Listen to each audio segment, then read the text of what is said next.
Voilà, ça y est. Ah, il n'est pas prêt. Ok, Pas prêt. c'est bon. Christophe, merci beaucoup pour cette journée porte ouverte, un succès encore renouvelé. Bien donc, tu vas attaquer sûrement une deuxième distillation de lavande. Bon, alors donc la question qui me brûle les lèvres à l'heure actuelle, tu as eu besoin de différents financements. Et donc nous avons eu le grand privilège de pouvoir y participer pleinement. Donc on voudrait savoir, après t'être présenté, pourquoi tu as choisi la nef et quelles sont les valeurs qui t'ont fait voilà, donc t'orienter vers nos principes. Ok. Me présenter rapidement du coup. Christophe, moi je suis arrivé au Centre du Clos il y a 9 ans.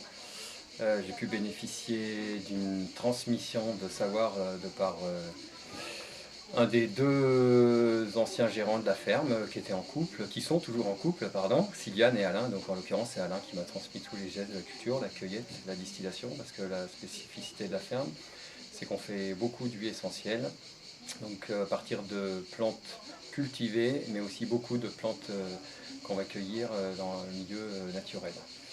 Voilà, moi c'est pas mon métier de base, donc effectivement la transmission ça a été quelque chose de fort et on va dire du coup une échelle humaine déjà très importante, une aventure humaine forte. Et par rapport à la nef, c'est pas anodin de parler de valeurs humaines. Comment j'ai connu la nef? Je crois que c'était une soirée à Saint-Janet où en fait moi j'étais encore en période de transition, ça a commencé à bien mûrir au fond de tout mon être, de reconversion vers une agriculture bio, ça c'était clair. Je commençais à avoir l'idée des plantes déjà, je n'avais pas encore rencontré Sylviane et Alain. Et je suis allé à une soirée de présentation de la nef où il y avait Pierre Boisjoux et il y avait Jacques. Jacques Decamp. Et tu as participé aussi, je crois, à une randonnée. Randonnée, exactement. Quelques semaines après, c'est comme ça que j'ai eu connaissance de la randonnée. Voilà, ouais, tout à fait. Ouais. Et du coup, ça a fait son chemin. Moi, j'ai fait le mien. Je suis arrivé dans cette ferme où pour s'associer, il a fallu ramener des parts ou des outils. Donc là, moi, j'ai sollicité à titre personnel un prêt à la nef parce qu'on était déjà à la nef avec ma compagne, Magali. Et on va dire, pour moi, c'était évident, essentiel de pouvoir me tourner vers la nef à titre perso. Depuis, l'outil en question sur lequel j'ai dû investir, c'est un véhicule 4x4 qui est vraiment stratégique pour notre activité à nous. Et depuis, au niveau du GAEC, donc c'est l'entité juridique de notre ferme, on a aussi sollicité la nef pour cette fois-ci un emprunt assez lourd pour la réhabilitation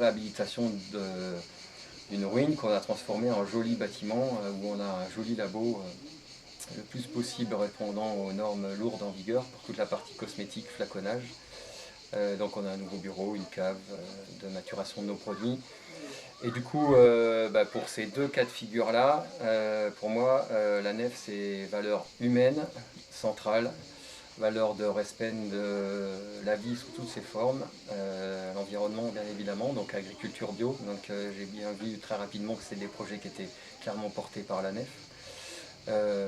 L'éthique en général et savoir que les gens qui placent de l'argent dans une structure comme celle-ci, ils peuvent clairement savoir où est-ce que leur argent va être joué ou placé ou servir, quoi. Donc si j'ai bien toujours les éléments en tête, projet culturel, projet agriculture biologique, projet social. Enfin, moi qui personnellement, quand j'en parle, je sens tout mon être qui... Et la vie c'est ça, quoi. Et du coup la nef pour moi c'est... ça coule de source, quoi. Parfait. Ça coule de source. Ouais. Parfait. Bravo. Merci. Merci Christophe.